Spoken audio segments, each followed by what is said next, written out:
नमस्कार। प्रादेशिक समाचार के साथ मैं पूनम किरकेट्टा। पहले मुख्य समाचार। प्रधानमंत्री आज जन औषधि दिवस पर प्रधानमंत्री भारतीय जन औषधि परियोजना के लाभार्थियों से करेंगे बातचीत। झारखंड विधानसभा के बजट सत्र में आज मुख्यमंत्री प्रश्नकाल होगा। रांची समेत राज्य के 7 जिलों में आज से 1 से 8वीं कक्षा तक के बच्चों के लिए खुलेंगे स्कूल और आज से 12 मार्च तक हजारीबाग, साहिबगंज समेत 6 जिलों में फाइलेरिया उन्मूलन अभियान चलाया जाएगा। और समाचारों में आगे बढ़ने से पहले जरूरी संदेश।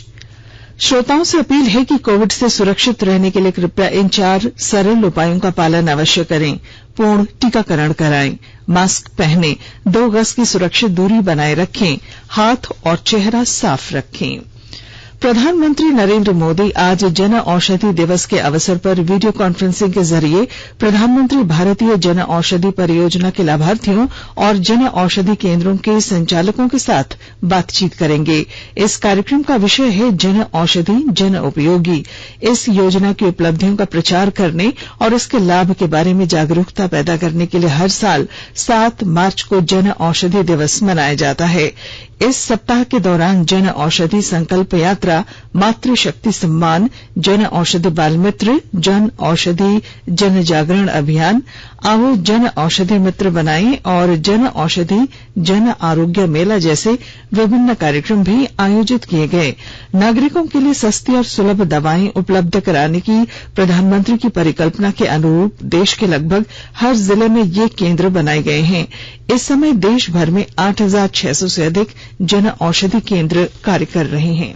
एक सरकारी पैनल ने बूस्टर खुराक के रूप में स्पुतनिक लाइट वैक्सीन के 3रे चरण के परीक्षण की अनुमति देने की सिफारिश की है।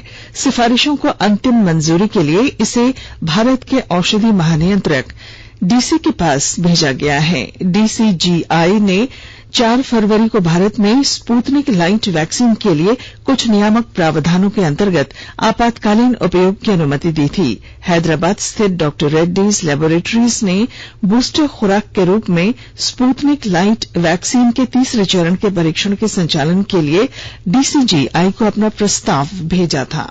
झारखंड विधानसभा के बजट सत्र में आज मुख्यमंत्री प्रश्नकाल होगा। इसमें विधायक मुख्यमंत्री से नीतिगत सवाल पूछेंगे। दूसरी पाली में वित्त वर्ष 2022-23 के आय व्यय के अनुदान मांगों पर वाद विवाद के बाद सरकार का उत्तर होगा। झारखंड में स्थानीयता नीति और नियोजन नीति की मांग को लेकर आजसू समेत कई संगठन आज विधानसभा का घेराव करेंगे।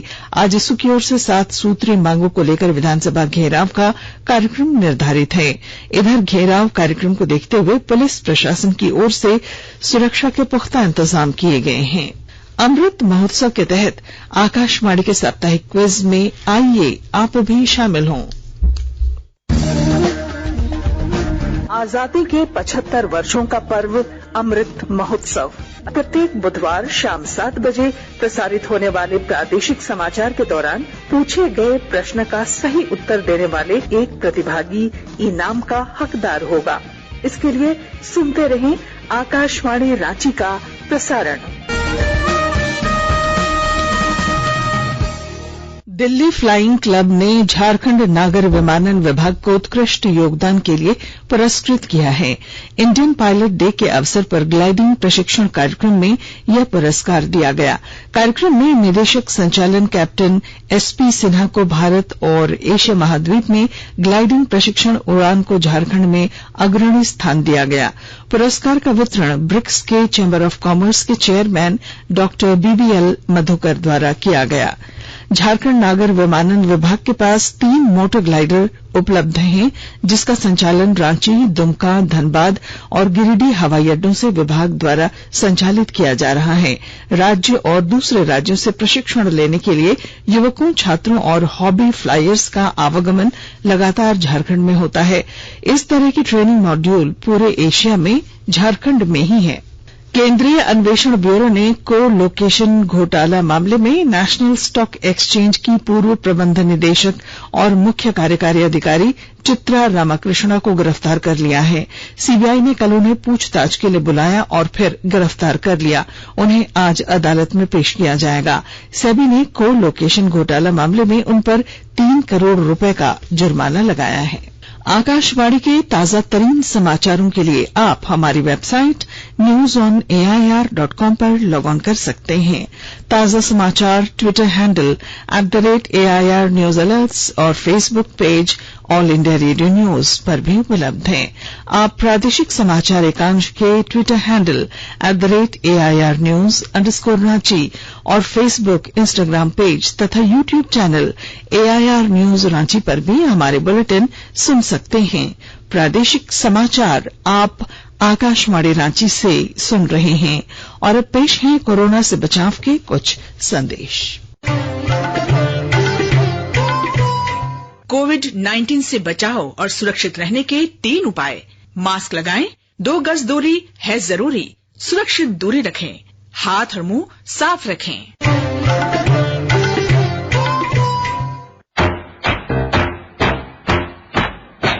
चलो मिलकर एक शुरुआत करें, चलो एक फैसला आज करें, मास्क नहीं तो टोकेंगे, कोरोना को रोकेंगे, चलो एक इरादा करते हैं, चलो कुछ वादा करते हैं, मास्क नहीं तो टोकेंगे, कोरोना को रोकेंगे।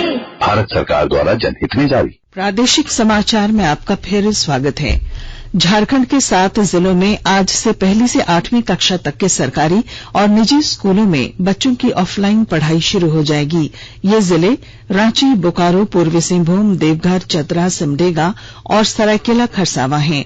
कोरोना संक्रमण के कारण 17 मार्च 2020 से विद्यालयों में कक्षा संचालन बंद था। अभिभावकों की सहमति के बाद ही 1ली से 8वीं कक्षा तक के बच्चे स्कूल आ सकेंगे। आदेश के तहत 1ली से 8वीं तक इस सत्र की फाइनल परीक्षाओं का संचालन ऑनलाइन ही किया जा रहा है। राज्य के 6 जिले गंभीर रूप से फाइलेरिया जैसी बीमारी की चपेट में हैं। इन जिलों में साहिबगंज, बोकारो, धनबाद, रामगढ़, गुमला और देवघर शामिल हैं। आज से 12 मार्च तक इन 6 जिलों में फाइलेरिया उन्मूलन अभियान चलाया जाएगा। वेक्टर बोर्न डिजीजेस के राज्य कार्यक्रम अधिकारी डॉक्टर SN झा ने बताया कि राज्य सरकार ने वर्ष 2030 तक झारखंड को फाइलेरिया रोग मुक्त बनाने का लक्ष्य रखा है। कोविड गाइडलाइन का पालन करते हुए सभी लोगों को फाइलेरिया रोधी दवा खिलाई जाएगी। अभियान के तहत लगभग 1,15,56,921 लोगों को दवा खिलाने का लक्ष्य रखा गया है। उम्र के अनुसार इन्हें फाइलेरिया रोधी DEC और अल्बेंडाजोल की निर्धारित खुराक प्रशिक्षित दवा मुफ्त खिलाई जाएगी। विश्व स्वास्थ्य संगठन के NTD के राज्य समन्वयक डॉक्टर अभिषेक पॉल ने बताया कि विश्व स्वास्थ्य संगठन WHO के अनुसार फाइलेरिया दुनिया भर में दीर्घकालिक विकलांगता के प्रमुख कारणों में एक है। किसी भी आयु वर्ग में होने वाले इस संक्रमण द्वारा शारीरिक अंगों में असामान्य सूजन आ जाती है। रामगढ़ जिले में उप विकास आयुक्त नागेंद्र सिन्हा की अध्यक्षता में फाइलेरिया उन्मूलन को लेकर एक विशेष बैठक हुई। कार्यक्रम की मॉनिटरिंग के लिए जिले में 16 मेडिकल ऑफिसर्स को तैनात किया गया। अधिक जानकारी के साथ हमारे रामगढ़ संवाददाता। रामगढ़ जिले में फाइलेरिया उन्मूलन को लेकर एक विशेष बैठक का आयोजन समाहरणालय सभा कक्ष में संपन्न हुआ, जिसकी अध्यक्षता उप विकास आयुक्त नागेंद्र सिन्हा ने किया। इस बैठक में civil surgeon doctor Prabhat Kumar के साथ जिले के तमाम प्रशासनिक पदाधिकारियों एवं अस्पताल प्रबंधन के लोगों ने अपनी उपस्थिति दर्ज कराई। बैठक में उपस्थित सभी पदाधिकारियों को विकास आयुक्त एवं सिविल सर्जन ने बताया कि डोर टू डोर कैंपेनिंग में अपने सामने सबको दवा खिलाना मुख्य रूप से सुनिश्चित करना है, ताकि हम अपने लक्ष्य को हर हाल में हासिल कर सके। फाइलेरिया से मुक्ति के लिए 2 वर्ष से कम उम्र के बच्चों, गर्भवती महिलाओं एवं गंभीर रूप से बीमार व्यक्तियों को छोड़कर सभी उम्र के अनुसार DEC तथा एल्बेंडाजोल की निर्धारित खुराक खिलाई जाएगी। यह दवा फाइलेरिया के रोगाणु को मार देती है और हाथी पांव एवं हाइड्रोसिल जैसे बीमारी से बचने में भी मदद करती है। रामगढ़ जिले में फाइलेरिया मुक्ति अभियान 7 मार्च से 12 मार्च तक चलाया जाएगा और जरूरत पड़े तो इसे आगे भी बढ़ाया जा सकता है। कौशल किशोर तिवारी, आकाशवाणी समाचार, रामगढ़। गोड्डा जिले के बसंतराय प्रखंड के बनियाडीह गांव में कल रात आगलगी की एक घटना में 3 घर जलकर राख हो गए। प्रशासन की ओर से तीनों पीड़ित परिवारों को भोजन समेत राहत सामग्री मुहैया कराई जा रही है। प्रखंड विकास पदाधिकारी ने सरकारी सहायता देने का आश्वासन दिया है। श्रम मंत्रालय आज से विशेष सप्ताह का आयोजन कर रहा है। एक ट्वीट में श्रम और रोजगार मंत्री भूपेंद्र यादव ने कहा कि यह प्रधानमंत्री नरेंद्र मोदी के आत्मनिर्भर भारत की परिकल्पना के दूसरे चरण को आगे बढ़ाने में मददगार होगा। विशेष सप्ताह के दौरान मंत्रालय की विभिन्न इकाइयों द्वारा कार्यक्रम आयोजित किए जाएंगे।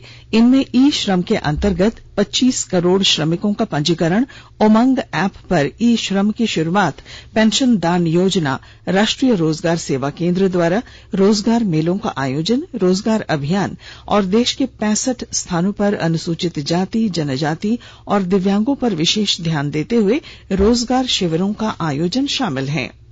भारतीय महिला निशानेबाजी टीम ने ISSF विश्व कप में स्वर्ण पदक जीत लिया है। मिस्र के काहिरा में 25 मीटर पिस्टल स्पर्धा में राही सरनोबत, ईशा सिंह और रिदम सांगवान की भारतीय टीम ने सिंगापुर को 17-13 से हराया। इस टूर्नामेंट में यह भारत का 5वां पदक है। न्यूजीलैंड में महिला क्रिकेट विश्व कप में भारत ने पहले मैच में पाकिस्तान को 107 रनों से हरा दिया। भारत ने 7 विकेट पर 244 रन बनाए। जवाब में पाकिस्तान 137 रन ही बना सका। पूजा वस्त्राकर ने 67 और स्नेह राणा ने 53 रन बनाए। वहीं स्मृति मंधाना ने 52 रनों का योगदान दिया। राजेश्वरी गायकवाड़ ने सबसे ज्यादा 4 विकेट लिए। भारत का अगला मुकाबला बृहस्पतिवार को न्यूजीलैंड से होगा।